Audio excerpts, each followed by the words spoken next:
Salut, salut tout le monde, j'espère que vous allez bien, moi comme d'habitude, on est là, on pète la forme.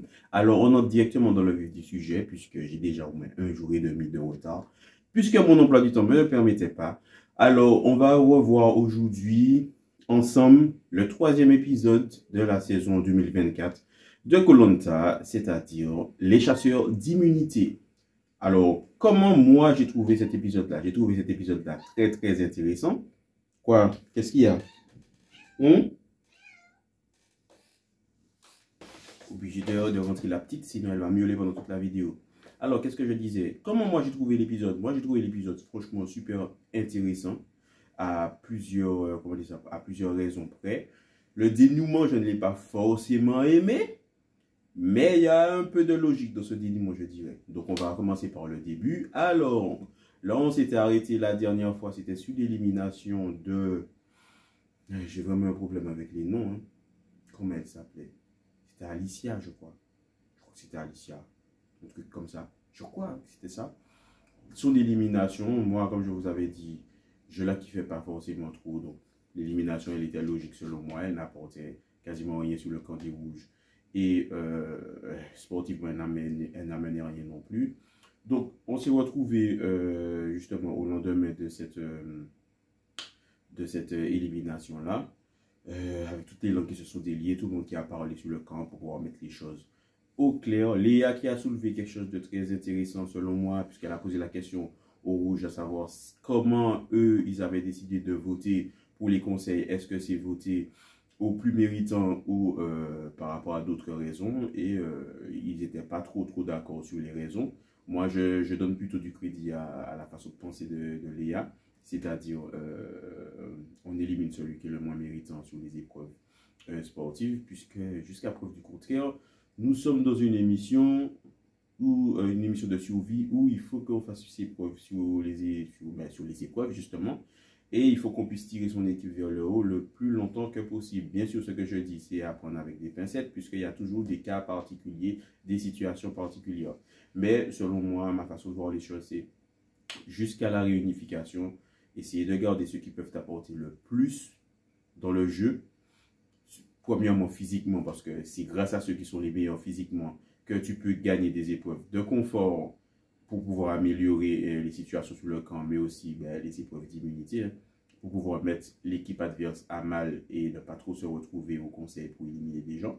Mais bon, chaque personne voit midi à sa porte. Donc la première épreuve, elle consistait... Désolé, je parle un peu dans le nez puisque je sors d'une vieille grippe.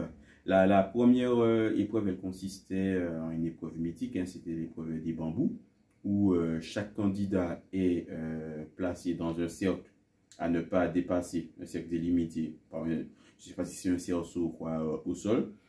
Il doit se placer au centre de ce cercle-là et il y a un bambou qui met à disposition de chaque candidat. Les bambous des hommes sont un peu plus longs ou plus lourds, je crois, que les femmes. Et doivent le porter sur la tête en équilibre le plus longtemps que possible. Dès que le bambou sort, c'est-à-dire se décolle de la surface de la tête, c'est-à-dire soit en lévitation ou même tombe, le candidat est éliminé, c'est-à-dire il a perdu l'épreuve.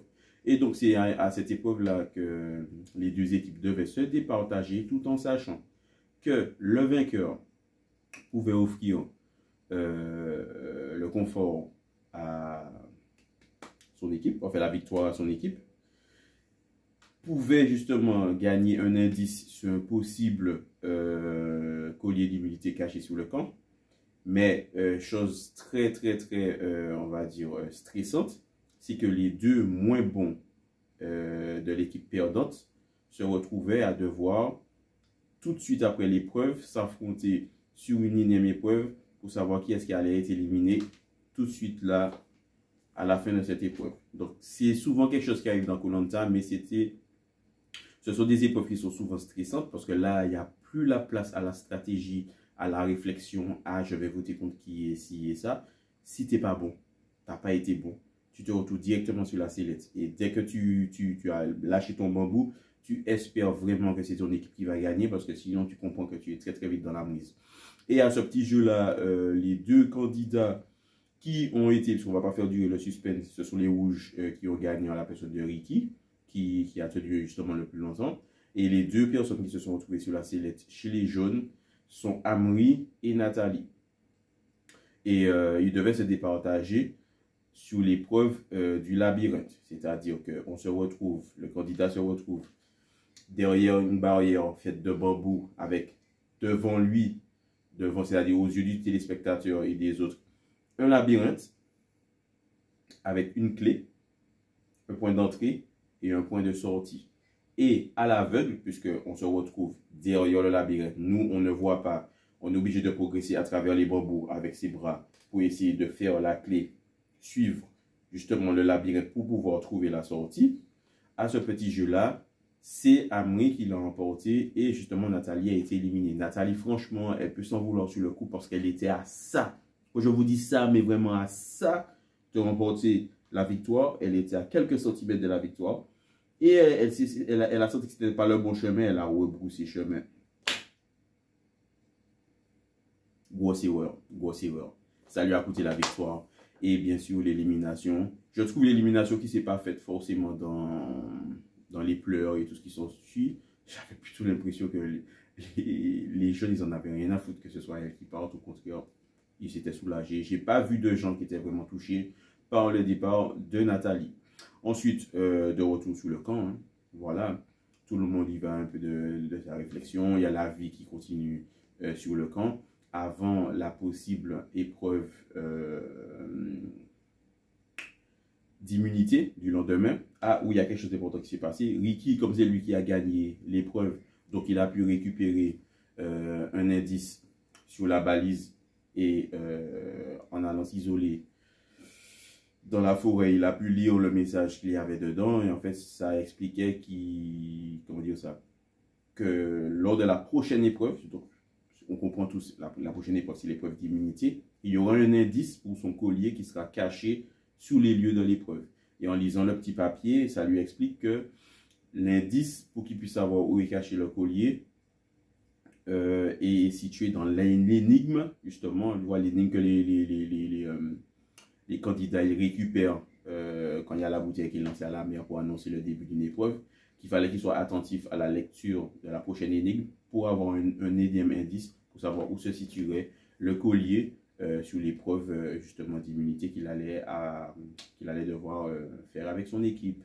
Donc on se retrouve le lendemain à l'épreuve d'immunité qui s'appelle le Grand Bleu. C'est une épreuve mythique, hein, c'est une épreuve aquatique où les candidats doivent descendre en profondeur, récupérer des mini-tortues qui sont accrochées sur une corde qui descend de plus en plus au fond de l'eau.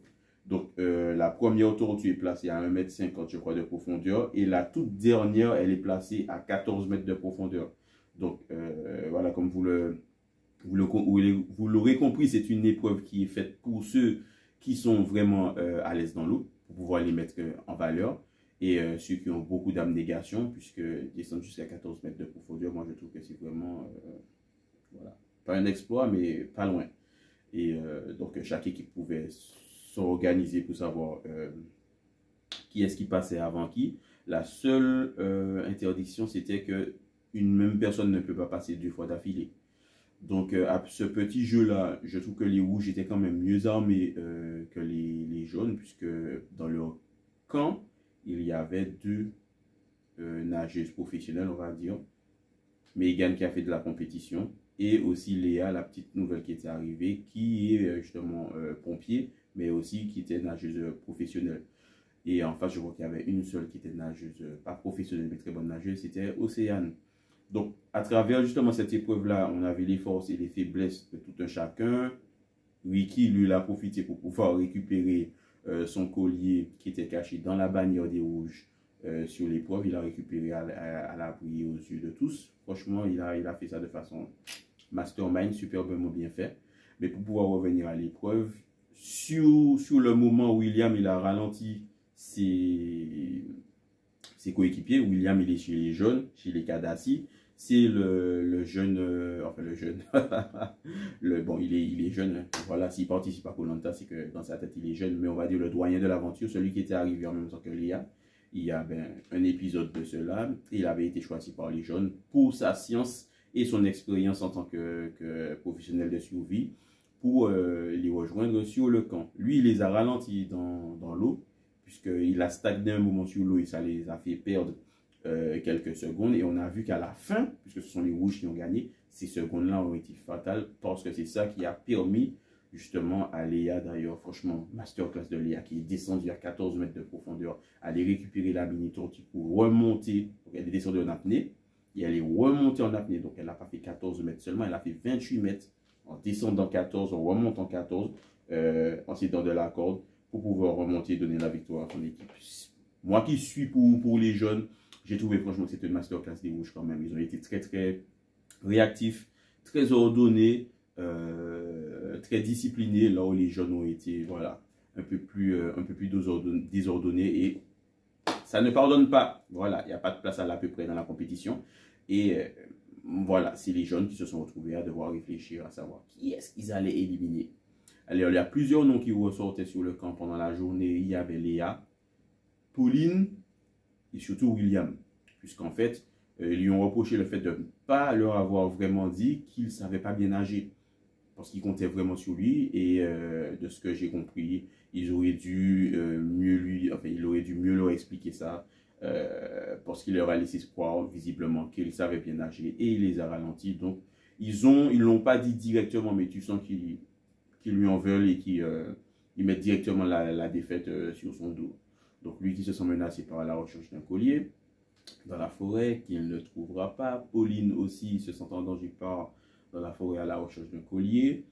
Elle a fait mouche puisqu'elle a trouvé un collier. Et ce collier-là lui permet de l'utiliser pour elle, mais aussi peut-être de le donner à quelqu'un si elle sent qu'il y a quelqu'un qui est à protéger. Donc, Pauline, ayant trouvé son collier, se sent un peu plus sereine pour le conseil du soir et réfléchit à savoir si elle va l'utiliser ou pas. Il y a, j'ai oublié comment il s'appelle, un autre de la tribu qui a trouvé un collier, mais bon, au moment où il trouve le collier, il y avait, comment il s'appelle, c'est Sarah qui était à côté de lui, qui l'a vu. Donc forcément, il lui a dit, bon, on va le partager ensemble. Je pense qu'il avait vraiment le seum, moi j'aurais vraiment eu le seum. Sur le coup, un collier d'immunité comme ça, à ce moment-là de l'épreuve, t'as pas envie de le partager avec quelqu'un d'autre. Elle était là, elle a vu, elle a dit, bon, si jamais tu es en danger, je vais le sortir pour toi. Si je me sens en danger, je vais le sortir pour moi. Donc voilà, on est un peu vraiment dans l'expectative. On ne sait pas qui est-ce qu'il faut éliminer. Ils ne savent vraiment pas parce qu'ils s'entendent visiblement bien avec tout le monde. Et puis, arrivé au conseil, quand il y a les votes qui se font, tu te rends vraiment compte qu'ils ont tous voté à l'unanimité contre une seule personne. Et la personne, c'est William, qui n'a pas trop compris du coup. Mais bon, il s'est fait éliminer à l'unanimité par les jaunes. Maintenant, la leçon qu'il faut en tenir de ça, c'est quoi? Pourquoi l'éliminer lui? Alors que c'est une expérience UV, il peut vous apporter, il a déjà quand même apporté beaucoup sur le camp.